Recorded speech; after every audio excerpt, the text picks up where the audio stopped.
जिंदाबाद, आईएसएफ जिंदाबाद, पीरजादा नौशाद सिद्दीकी भाई जान जिंदाबाद।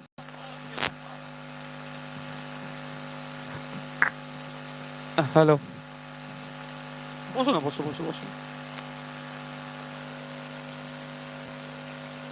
ধন্যবাদ জানাই আজকের এখানে যারা উপস্থিত হয়েছেন। ইন্ডিয়ান সেকুলার ফ্রন্টের চতুর্থ বার্ষিক উদযাপন কালে যারা উপস্থিত হয়েছেন এবং যারা দীর্ঘ 2 মাস ধরে অক্লান্ত পরিশ্রম করে গ্রামে গঞ্জ থেকে শুরু করে শহরতলিতে আইএসএফের প্রতিষ্ঠা দিবস উদযাপনের জন্য মানুষকে উৎসাহিত করে কলকাতায় নিয়ে আসার চেষ্টা করেছিলেন, কিন্তু আইন বিচার ব্যবস্থার অর্ডারকে মান্যতা দিয়ে আসতে পারেননি।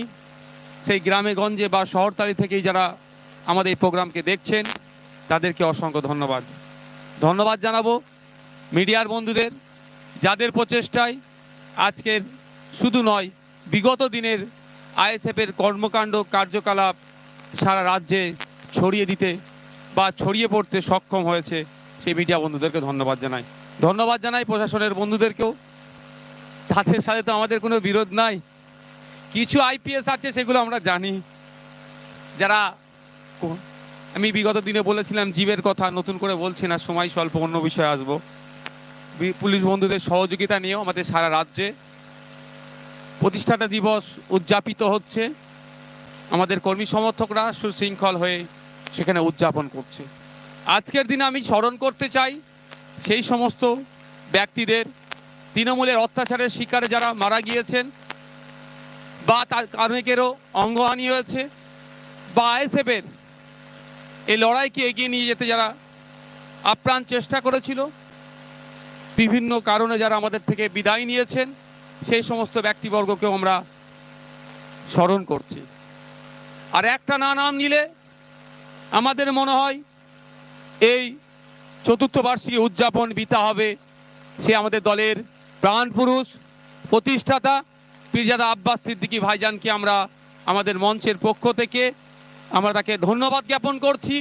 ঠিক যেই সময়ে তৃণমূল কংগ্রেসের অত্যাচারের সীমা যখন ছাড়িয়ে যাচ্ছিল, গ্রামে গঞ্জে যখন বিরোধী দলের পতাকা লাগালে তাদের উপর আক্রমণ নেমে আসতো, সেই ভয়কে উপেক্ষা করে তিনি একা নিজের কাঁধে দায়িত্ব তুলে নিয়ে আইএসএফের প্রতিষ্ঠার সূচনা করেছিলেন।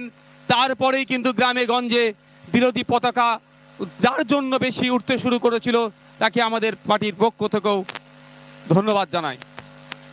বন্ধুগণ, যারা মিডিয়ার মাধ্যমে শুনছেন বা দেখছেন তারা নিশ্চিতভাবে অবগত আছেন আইএসএফ কি করতে চায়, আইএসএফের লক্ষ্য কি, আইএসএফের উদ্দেশ্য কি। তবে আমি বলি আজকের দিনে মিডিয়া বন্ধুর মাধ্যমে গ্রামে গঞ্জের থেকে শুরু করে শহরের মানুষের কাছে এটাই পৌঁছে দিতে চাই, আইএসএফ বিকল্প রাজনীতির সন্ধানে আছে।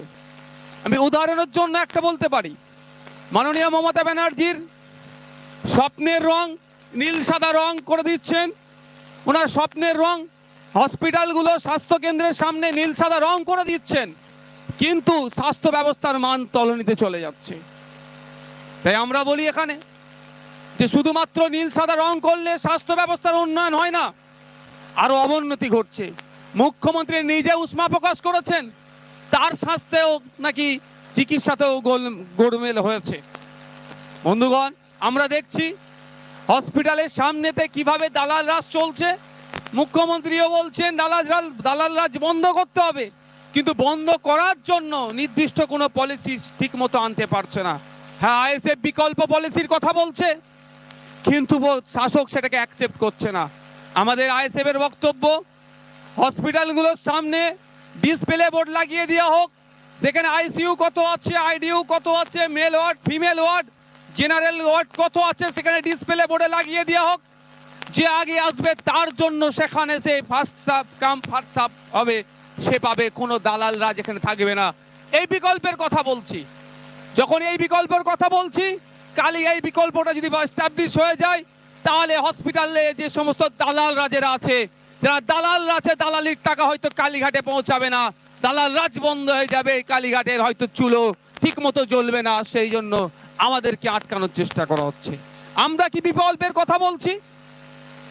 আমরা চিৎকার করে বলছি, বা শুধু আমরা নয়, কলকাতার রাজপথে আজকে 1000 দিনের ওপরে এসএলএসটি থেকে শুরু করে, গ্রুপ ডি থেকে শুরু করে, প্রাইমারি আপার প্রাইমারি থেকে শুরু করে মাদ্রাসা নিয়োগেও যে দুর্নীতি হয়েছে, এই আওয়াজ তুলে বিভিন্ন জায়গায় বিভিন্নভাবে আন্দোলন চলছে।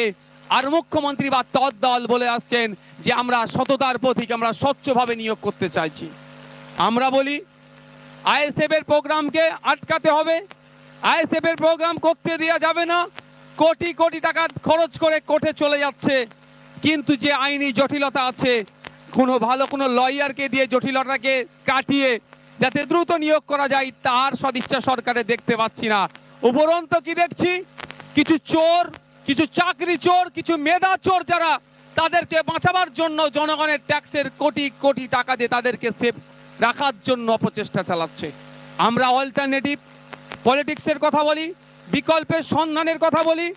আমরা রাজ্য সরকারকে এখান থেকে একটা প্রস্তাব দিতে চাই, আগামী দিনে যে সমস্ত পরীক্ষাগুলো নিয়ে হবে, ওএমআর শিটের একটা কার্বন কপির ব্যবস্থা করা হোক। যে ছেলে মেয়ে পরীক্ষা দেবে, পরীক্ষার শেষে তার কার্বন কপিটা বাড়িতে নিয়ে চলে যাবে। পরীক্ষার শেষে রেজাল্ট আউট হবে যখন, অরিজিনাল যে ওএমআর শিট থাকবে সেটা ওয়েবসাইটের মাধ্যমে আপনার ডাউনলোড করে দেওয়া হবে।